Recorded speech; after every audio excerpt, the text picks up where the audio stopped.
जी अस्सलाम वालेकुम स्टूडेंट। उम्मीद करता हूँ खैरियत से होंगे। तो आज के इस लेक्चर में हम 9C पॉलीगॉन का चैप्टर क्वेश्चन नंबर 6, 7, 8 करेंगे। 1 to 5 हम कर चुके हैं। अच्छा, 6, 7 में देखें क्या कह रहा है कि find the number of side of a regular polygon. आपको एक रेगुलर पॉलीगॉन दिया हुआ। रेगुलर पॉलीगॉन मतलब जिसका नंबर ऑफ जिसकी तमाम साइड होंगे बराबर होते हैं। If each interior angle of the polygon is 140, अगर उसके ईच हर एक इंटर एंगल 140 दिया हुआ है, 162 दिया हुआ है, 172 दिया हुआ है, 175 दिया हुआ है, ठीक है। तो आपको तो इसमें नंबर ऑफ साइड निकालनी है, इंटर एंगल गिवन है। तो इसको हम क्या करते हैं भाई, इसको कर लेते हैं। बाकी 7 में कह रहा है if the size of the inter angle of a pentagon are 2x, 3x, 5x, 6x, 4x, 5x, 6x, find the largest interior angle of the pentagon. 5 की बात हुई है, पेंटागन मतलब 5 साइडेड, ठीक है। तो एट में भी देंगे the exterior angle of a triangle are 3y, 4y and 5y, find the value of y। y की वैल्यू मालूम है कि find the smallest interior angle of the triangle, ये भी देख लेते हैं भाई, ठीक है। अच्छा, कोशिश तो हम करेंगे इसका 2 या 3 पार्ट करा दें 9C के। तो इसको देख लेते हैं भाई। अगर आपने ये पढ़ा हुआ कि formula interior angle plus exterior angle is equal to 180, तो आपको नंबर ऑफ साइड मालूम करनी है। ऑफ ईच इंटीरियर दिया हुआ है 140, सही है। ईच इंटीरियर कितना दिया 140। तो क्या आप क्या करेंगे, 140 plus exterior angle is equal to 180। तो एक्सटीरियर एंगल आगे लिख दें 180 माइनस 140। एक्सटीरियर एंगल हमारे पास आया 40, ठीक है। ये हो गया एक्सटीरियर एंगल कितना आया, 40 आया। नंबर ऑफ साइड किस तरह मालूम करते हैं, n is equal to 360 upon exterior angle, ठीक है। तो n is equal to 360 divided by 40। 0 cancel, 4 1 4, 4 9 जा, तो n कितना आया, 9 आया, ठीक है। ये हो गया, ये पार्ट ए हमने कर लिया, ठीक है। अब पार्ट सी देखें। तो ये हो गया 172 interior plus exterior is equal to 180।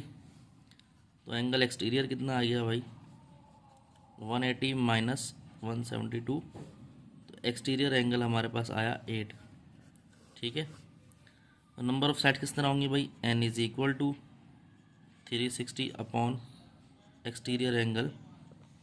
तो यहाँ पर हो गया n is equal to 360 by 8। तो अब अगर आपको डिवाइड करें 360 डिवाइडेड बाई 8, तो हमारे पास जो आंसर है 45। तो मैंने कैलकुलेटर से कर लिया 45। तो n कितना आ गया 45, ठीक है भाई। बी पार्ट नहीं कराया, आपका लास्ट पार्ट कराया था डी, सही है, देख लिएगा आप। तो डी में हमारे पास है, बी आप खुद होमवर्क करिएगा। 172, तो 172 इंटीरियर है प्लस एक्सटीरियर मालूम करना है, और ये हो गया 180। Angle exterior is equal to 180 minus 172। तो एक्सटीरियर एंगल कितना हो गया 8। तो नंबर ऑफ साइड वालों को ना n is equal to 360 upon exterior angle. तो n is equal to 360 upon 8। तो n is equal to 360 divide by 8। 360 को अगर मैं, नहीं सॉरी, यहाँ पर 175 है, स्टूडेंट गलती हो गई, 175 है तो 5 आया। 8 वाला तो हम ऊपर कर चुके ना, तो यहाँ 5 लिख लो भाई सब। तो ये हो गया भाई 360 डिवाइडेड बाय 5, 72। तो नंबर ऑफ साइड है 72, ठीक है भाई। ये हो गया हमारे पास इसका आंसर, ठीक है। अब बात करें 7 की। तो 7 में साइज दिए हुए, तो ये हो गया भाई, पहले इंटीरियर एंगल निकाल सम निकालने हैं, n माइनस 2 मल्टीप्लाई 180। तो ये हो गया 5 माइनस 2 मल्टीप्लाई 180 के पेंटागन है, देखेंगे लिखा हुआ भी है, पेंटागन ही लिखा हुआ, पेंटागन, ठीक है। तो ये होगा 3 मल्टीप्लाई 180, सही है भाई। अब 3 को आप मल्टीप्लाई करो 180 से, तो 540 आंसर आता है। ये आ गया इसका इंटीरियर एंगल का सम, ठीक है।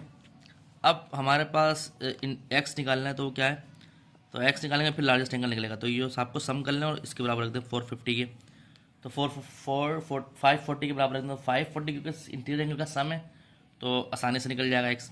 तो ये हमने तमाम एंगल को सम कर दिया, 2x plus 3x plus 4x plus 5x plus 6x is equal to 540। तो 5, 10, 16, 20, 20x is equal to 540। x is equal to 540 divided by 20, 0 0 cancel, 2 1 जा 2, 54 डिवाइड बाई 2, 27। तो x कितना आया, 27, ठीक है। लार्जेस्ट की बात मालूम करनी है, लार्जेस्ट एंगल, तो ये होगा 6x, 6 लिखा है, x 27 लिख दिया, तो 6 मल्टीप्लाई 27, तो हमारे पास आ गया 162, ठीक है भाई। तो ये हमारे पास क्वेश्चन नंबर 7 का आ गया आंसर। अच्छा भाई, exterior angle of a triangle are 3y 4y and 5y, तो find the value of y, तो y की वैल्यू मालूम करनी पहले मैं, तो भाई y मालूम करना है। तो एक्सटीरियर एंगल कितना था, 360 ट्रायंगल का, तो ये होगा 3y plus 4y plus 5y is equal to 360, 12 plus 5 8 8 12y, 12y equal to 360, तो y is equal to 360 divided by 12, तो 12 अंदर 12 12, 3 और 0, तो यानी कि आ गया y आ गया 30, ठीक है भाई, y किलो 30 आ गया स्टूडेंट। अब क्या करना है, स्मॉलेस्ट इंटीरियर एंगल निकालना है, तो किस तरह निकलेगा। अब अच्छा, स्मॉलेस्ट एंगल दिया हुआ है, तो अब मिसाल के तौर पे ये हमारे पास मिसाल दे रहा हूँ कि एक ट्राइंगल है, ठीक है, उसके एक्सटीरियर एंगल दिए हुए हैं, ये दिया हुआ है, ये दिया हुआ है और ये दिया हुआ है। तो स्मॉलेस्ट इंटीरियर बोला, तो जितना एक्सटीरियर एंगल होगा उतना, जितना एक्सटीरियर एंगल बाहर का बड़ा होगा तो इंटीरियर एंगल उतना ही छोटा होगा, ठीक है। अब बाहर का बड़े में देखें, क्योंकि यहाँ पर इंटीरियर प्लस एक्सटीरियर 180 बनता है ना, तो अगर ये इतना हुआ मिसाल के तौर पे, तो इतना छोटा होगा ये, तो छोटे तो लेंगे तो बाहर तो बड़ा हो जाएगा, तो एक्सटीरियर बड़ा हो जाएगा, तो बड़े वाले में पुट करेंगे। तो स्मॉलेस्ट के लिए पार्ट 2 में स्मॉलेस्ट इंटीरियर निकालना है, अंदर का निकालना है, तो देखेंगे कितना है, find the value of y और इस interior angle, smallest interior angle, तो यहाँ पर कितना है 5y, तो हमने लिखा 5y फॉर स्मॉलेस्ट, सही है, तो 5 लिखा, 30 आई कितना हो गया, ये हो गया 180, ओ सॉरी 150, ये बाहर का क्या 150।